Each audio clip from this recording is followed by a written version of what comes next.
नमस्कार, बहुत स्वागत है आपका न्यूज़ 18 के डिजिटल प्लेटफॉर्म पर। मैं हूं आपके साथ प्रशांत कटारे और मेरे साथ आज मौजूद हैं पराग पराशर जी, और जिन्होंने मध्य प्रदेश जुडिशियल सर्विस में 20वां स्थान हासिल किया है।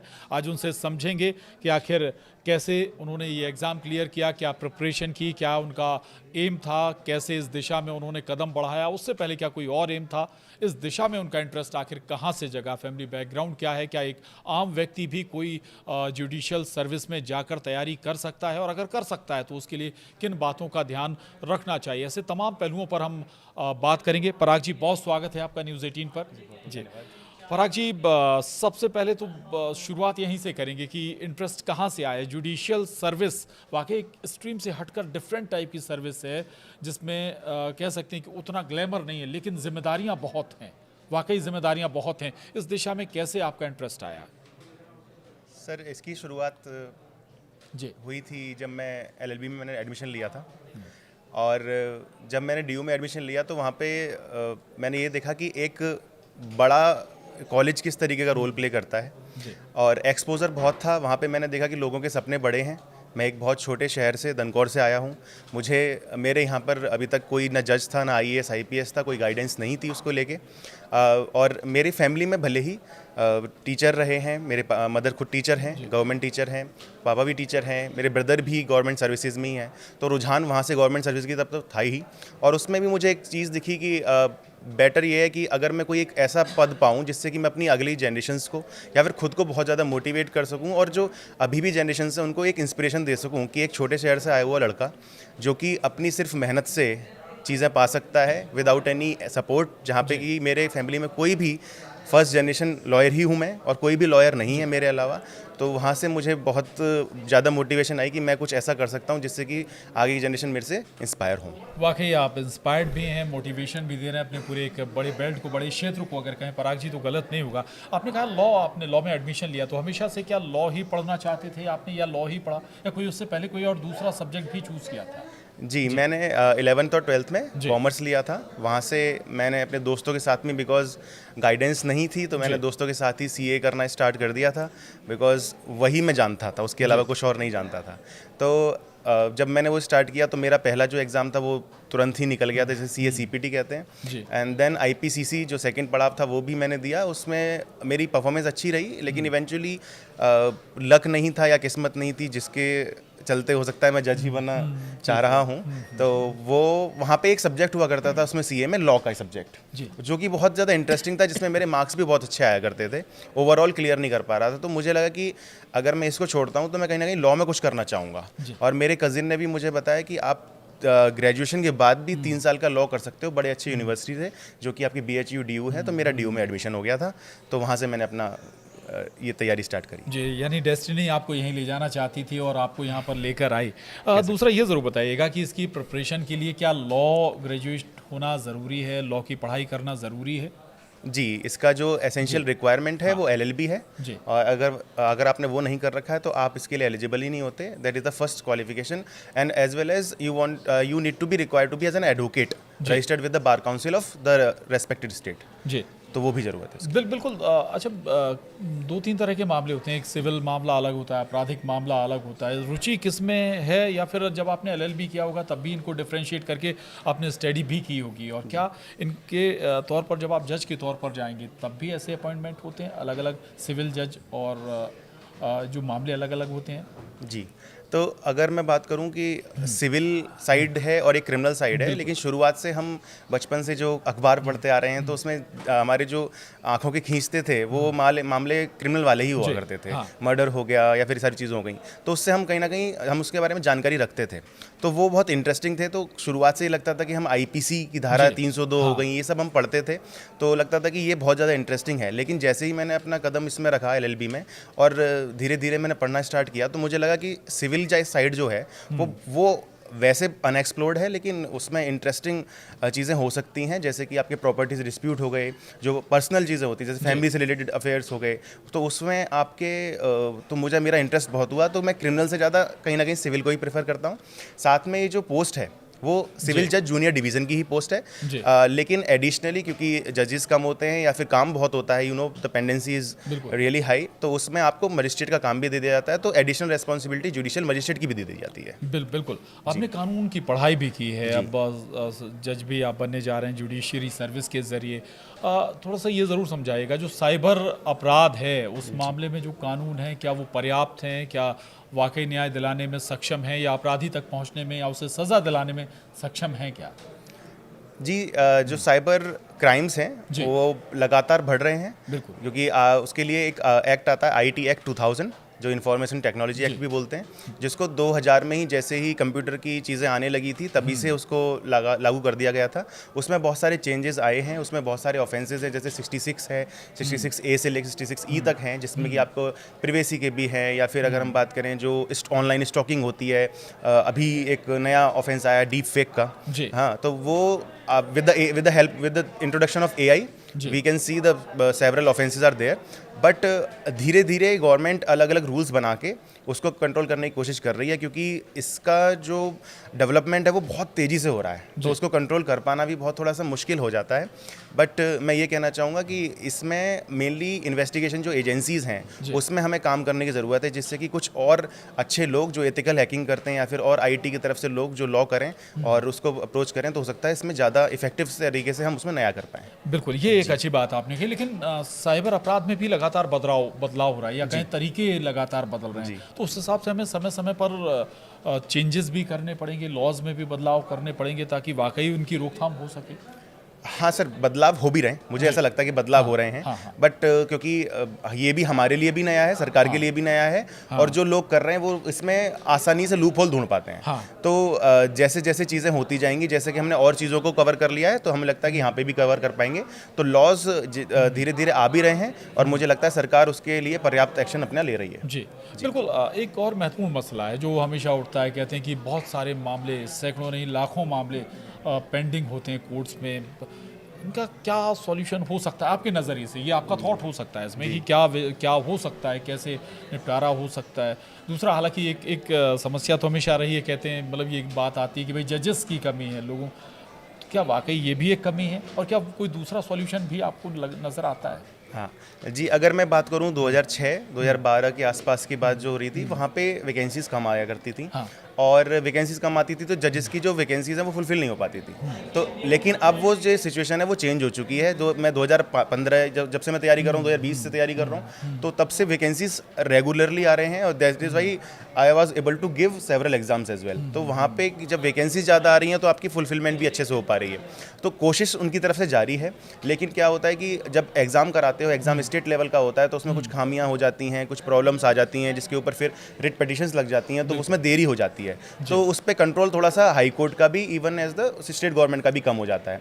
लेकिन जब मैं पेंडेंसी की बात करूँ तो उसके लिए बहुत सारे एक्शंस लिए जा रहे हैं, और वो सरकार का काम है, वो हाई कोर्ट का काम है, सुप्रीम कोर्ट का काम है, वो लोग कर रहे हैं इस तरीके से काम।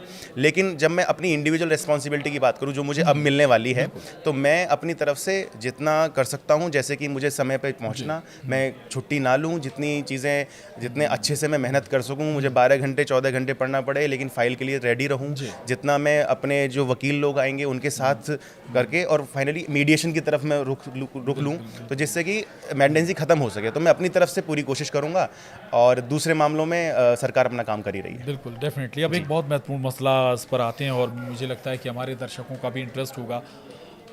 आपने कहा बहुत सामान्य एक क्षेत्र से आते हैं, बहुत वहाँ पर कोई जुडिशरी सर्विस में कोई गया नहीं, कोई सामान्य व्यक्ति भी जुडिशरी सर्विस में जा सकता है? जी, अगर मैं अपनी पर्सनल लाइफ के बारे में बात करूं तो मैं एक बहुत ज़्यादा मीडियोकर स्टूडेंट रहा। मेरे 10th में भी कुछ 80% मार्क्स ही आए थे, 12th में भी मैं मैथ्स में स्पेशली फेल होते होते बचा था, ठीक है। तो उसके बाद जब मैंने CA की तरफ गया तो वहाँ भी मुझे फेलियर का सामना करना पड़ा। जब मैंने दिल्ली यूनिवर्सिटी में एडमिशन लिया तो वहाँ भी मुझे रिट पिटीशन के थ्रू एडमिशन मिला, कुछ मेरे बीच में अड़चन आ गई थी, वो एक लंबा मसला है। तो वो चीज़ें मेरे लिए बहुत दखल दे रही थी, और मैंने कुछ ऐसा अचीव नहीं किया था जिससे कि मुझे कॉन्फिडेंस आया कि मैं जज की तैयारी कर सकता हूँ। पर मेरी फैमिली ने मुझे सपोर्ट किया। मुझे लगता है कि आप किसी भी क्षेत्र से आओ, अगर आपकी फैमिली, आपके जो लोग हैं, अगर वो सपोर्ट करेंगे तो चीज़ें हो जाती हैं। तो मुझे मेरी फैमिली जो कि मेरे पापा भी मथुरा के रहने वाले हैं, वहाँ से उस गांव से उठ के आए थे, यहाँ पे एज अ टीचर लगे, उन्होंने भी बहुत परेशानियाँ झेली। फिर मेरी मदर की नौकरी लगी, उन्होंने भी परेशानियाँ झेली। फिर सबसे अच्छी बात ये रही कि मेरे ब्रदर की जो जॉब है वो 2013 में उनके बीटेक करने के बाद ही लग गई थी। तो उसके बाद थोड़ी सी चीज़ें इतनी हो गई कि मैं अपना जो मेरा खुद का एम है उसे मैं फॉलो कर सकता हूँ, क्योंकि फाइनेंशियल स्टेबिलिटी बहुत ज़रूरी है। अदरवाइज़ तो आप अपने सपने पूरे नहीं कर पाते, जो कि सब लोगों का प्रिविलेज नहीं होता, जो कि मुझे मिला था। तो उसके बाद चीज़ें मिलने लगी मुझे, मेरा ड्यू में एडमिशन हो गया, वहाँ पे एक्सपोजर मिला। और फिर मैंने राहुल IAS से कोचिंग की, जहाँ पे कि मेरे राहुल सर जो बहुत बड़े गुरु हैं मेरे लिए, उन्होंने मुझे बहुत कुछ सिखाया, जो मैं हूँ उनकी वजह से ही हूँ। तो लोगों का जो साथ आता गया जिसकी वजह से मैं ये कर पाया, वो बहुत इंपॉर्टेंट था। जैसे कि मेरे जो मुझे अभी इसमें प्रैक्टिस करने की ज़रूरत थी, तो मैंने 3 साल प्रैक्टिस भी की। तो उसमें जो मेरे सीनियर्स थे उन्होंने मुझे बहुत हेल्प की। मेरे जो सीनियर हैं मैं उनका नाम लेना चाहूँगा, हिमांशु गोयल हैं, नरेश चंद्र गुप्ता जी हैं, अशोक कुमार जी हैं, नीलम चंद मैम हैं, ये इन्होंने मुझे बहुत हेल्प की। साथ में मेरे जो फैमिली एंड फ्रेंड्स हैं, उन्होंने कभी भी मेरे साथ कभी कोई नेगेटिव बात नहीं की। मेरे दोस्त भी आए हुए हैं, दीपक गर्ग हैं, ऋषभ सिंघल हैं, इन्होंने मुझे बहुत मदद की कि मैं हमेशा आगे बढ़ता रहूँ। बिल्कुल, ये बड़ी अच्छी बात आपने बताई। अब प्रिपरेशन कैसे करे, कोई नया बच्चा आ रहा है, आपने बताया कि लॉ तो पढ़ना ही होगा, जी, लॉ तो करनी ही होगी, ठीक है। लॉ करने के बाद आगे की प्रिपरेशन कैसे हो, कहाँ फोकस रखें? जुडिशरी सर्विस में अगर हमें जाना है, कोई पर्टिकुलर सब्जेक्ट पर हमें फोकस करना होगा, जुडिशरी सर्विस के लिए क्या सिलेबस होता है, कैसे प्रिपरेशन होगी, या कोचिंग ही मस्ट है, क्या बगैर कोचिंग के भी हम तैयारी कर सकते हैं? जी, कोचिंग मुझे लगता है कि मेरे पास कोई गाइडेंस नहीं थी, इसलिए मैंने कोचिंग ली थी। पर कोचिंग आपको हेल्प तो कर सकती है, पर मैं ये नहीं कहता कि सेल्फ स्टडी से नहीं होता, सेल्फ स्टडी से भी लोग करते हैं। पर हो सकता है कि कोचिंग की वजह से चीज़ें जल्दी हो जाएं, क्योंकि वो लोग ना उसके बारे में बेहतर तरीके से जानते भी हैं, ठीक है। तो मुझे लगता है कि आपके पास ऑप्शन है, अगर आप अफोर्ड कर सकते हैं तो आप कोचिंग ले सकते हैं। अदरवाइज ऐसी कोई ज़रूरत नहीं है, मैं ये नहीं कहूँगा कि मैंडेटरी है, तो आप खुद से भी तैयारी कर सकते हैं। बहुत सारे रिसोर्सेज हैं, अब तो यूट्यूब पर बहुत कुछ मटेरियल अवेलेबल है, सबसे अच्छी बात ही है ये आज की टेक्नोलॉजी की। तो मुझे लगता नहीं कि इस तरीके से कुछ ज़रूरत है। प्लस अगर आपको सच में कुछ करना है, क्योंकि अभी रिसेंटली 3 साल का रूल आ गया है कि आपको 3 साल की प्रैक्टिस करनी ज़रूरी है, जो कि मेरे ऊपर भी एप्लीकेबल था। तो 3 साल की प्रैक्टिस करने की वजह से लोगों का कुछ का सपना टूट गया कि हमें 3 साल हम कैसे खाना खाएंगे, कैसे चीज़ें चलाएंगे। तो मुझे नहीं लगता अगर आपका एम है जज बनने का, क्योंकि जज बनना कोई छोटी चीज़ नहीं है, जो मैं आज खुद महसूस कर पा रहा हूँ कि इतने लोगों की उम्मीद मैं दे पाया हूँ, मैं खुद को भी उम्मीद दे पाया हूँ, मेरी फैमिली को दे पाया हूँ। तो मुझे लगता है कि ये इतनी बड़ी चीज़ है कि जिसके लिए 3 साल कुछ भी नहीं है। अगर आप पूरी तैयारी करेंगे, पूरी लगन से लगे रहेंगे, अच्छी गाइडेंस के साथ रहेंगे, बेसिक्स पे काम करेंगे अपने लॉ के, तो और प्रैक्टिस बहुत ज़रूरी है। अगर मैं ऑब्जेक्टिव की बात करूँ तो उसमें आपको मॉक टेस्ट देना ज़रूरी है। लगातार आपको 12-13 घंटे हर दिन आपको काम करना पड़ेगा। ऐसा नहीं है कि किसी दिन आप ये कह दें कि दिवाली आ गई तो छुट्टी ले लूँगा। आज मेरा एक सिलेक्शन हो गया तो मेरे लिए रोज़ दिवाली है, बिल्कुल, है ना।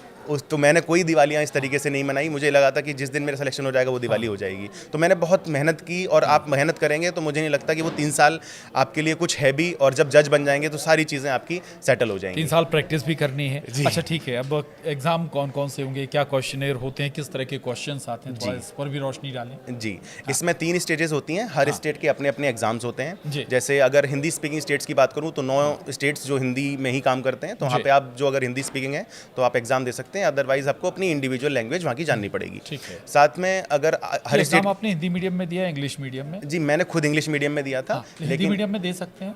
बिल्कुल दे सकते हैं। दिल्ली और हरियाणा को छोड़ के हर जगह हिंदी मीडियम में आप एग्ज़ाम दे सकते हैं वहाँ पे, क्योंकि कोर्ट में भी इंग्लिश में ही काम होता है। साथ में अगर मैं बात करूँ 3 स्टेजेस हैं, प्री, मेंस और इंटरव्यू, जैसे IAS में होता है।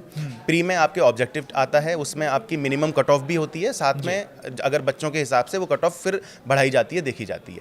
देन मेंस होता है सब्जेक्टिव, जिसमें कि आपको आंसर्स लिखने होते हैं। कहीं जगह 5 पेपर होते हैं, कहीं जगह 6 पेपर होते हैं, लगातार होते हैं। तो वहाँ पे वो 3-3 घंटे के पेपर होते हैं। तो वहाँ पे आपको वो मेरिट लिस्ट में काम आता है, जिसके जो मार्क्स हैं जुड़ के फाइनल लिस्ट बनती है। फिर लास्ट स्टेज होती है इंटरव्यू की, जो कि ज़्यादातर ऑनरेबल जजेस लेते हैं हाई कोर्ट के, कुछ जगह PSCs के मेंबर्स भी होते हैं और फिर ऑफिसर्स भी होते हैं। तो अगर वो क्लियर कर लेते हैं तो फाइनल लिस्ट में आपका नाम आ जाता है। बिल्कुल। और फाइनल मतलब 3 स्टेज भी आपने बता दी, क्या क्या किस स्टेज में। अब एक और महत्वपूर्ण सवाल है, आप हैं यूपी से बिलोंग करते हैं, आपने एग्ज़ाम दिया है मध्य प्रदेश जुडिशरी सर्विस में, क्या ऐसा भी हो सकता है एक स्टेट से दूसरे स्टेट में जाते हैं, उसमें कोई डॉक्यूमेंटेशन का कोई बैरियर तो नहीं आता है? सर, अगर बात करूं, क्योंकि इंडिया एक डाइवर्सिफाइड कंट्री है, तो आप जहाँ भी अगर हिंदी बोल सकते जी। हैं, जहाँ के लोगों से जुड़ सकते हैं, तो वहाँ का आप एग्ज़ाम दे सकते हैं। तो मैंने बताया कि मैंने सारे स्टेट्स का जितना भी मेरे हो सकता है मैंने सबका एग्ज़ाम दिया था, तो इसकी वजह से मुझे सीखने का भी बहुत मौका मिला।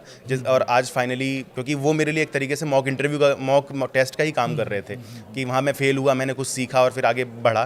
तो जब मैं आगे बढ़ के आया तो फिर एमपी में कोई ऐसी तरीके का बार नहीं है, बस इतना सा है कि अगर आप बाहर से कैटेगरी है आपके पास, आप अगर एससीज एसटी से या फिर ओबीसी से बिलोंग करते हैं, तो वहाँ पे आप जनरल की तरह ही काउंट किए जाओगे। अच्छा। हाँ, मैं ऑलरेडी जनरल कैटेगरी का था, तो मैं जनरल कैटेगरी में ही था। और इस तरीके का कोई भेदभाव नहीं होता वहाँ पे कि आप बाहर से आए हैं, आपको अगर जज बनना है तो आप वहाँ पे जज बनिए और आप अपना काम कीजिए। ठीक है, एमपी का आपने एग्जाम दिया, अदर स्टेट का भी दिया है आपने एग्जाम? जी, मैंने उत्तर प्रदेश का भी दिया प्रिपरेशन है। अलग तरह से होती है, क्वेश्चनर अलग होते हैं, सब्जेक्ट कुछ मैच करता है, या फिर हमें थोड़ा सा जी। प्रिपरेशन अलग तरीके से करनी होगी दूसरे स्टेट की जुडिशरी एग्जाम के लिए? जी, ऑलमोस्ट जो सिलेबस है वो 70% तक हाँ। सेम रहता है। अच्छा। बट क्योंकि लोकल लॉज और स्पेशल लॉज सबकी अपनी अपनी डिमांड होती है स्टेट की और एरिया की, तो वहाँ पे अलग होते हैं। जैसे उत्तर प्रदेश की बात करूँ कि वहाँ का जो लैंड रेवेन्यू कोड है वो थोड़ा अलग है, मध्य प्रदेश का अलग है। वहाँ का जो रेंट कंट्रोल है, क्योंकि वहाँ की लोकल समस्याएं हो तो उस तरीके से होता है। कुछ स्टेट्स में आपके स्पेशल लॉज, जैसे आपने अभी साइबर क्राइम की बात करी, तो एमपी में आपका आईटी एक्ट भी पूछा जाता है, तो वो भी हमसे पूछा गया था। तो